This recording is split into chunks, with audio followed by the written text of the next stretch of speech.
हा छोटा पॅकेट बडा धमाका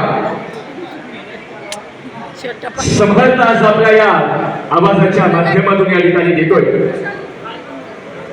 या ठिकाणी जे जे भक्त मराठी मावळे आहेत ज्याच्या रणरागिणी आहेत त्यांनी शिवगर्जना होत असताना छातीवरती हात ठेवून उभा राहायचा, कारण ही छातीतून निघणारी धडधड आणि मुखातून निघणारी शिवगर्जना एकसारखी असते बरं का।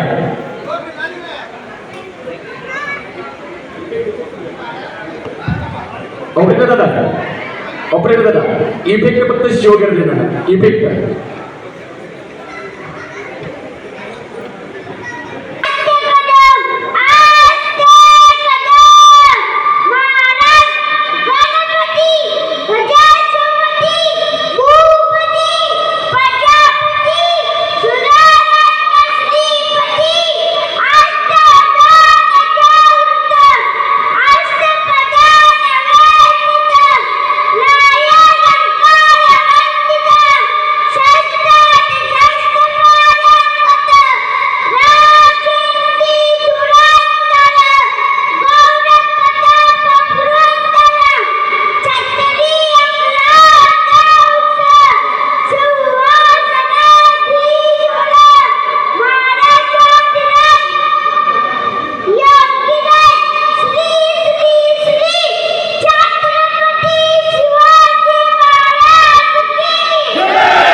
धन्यवाद ताई।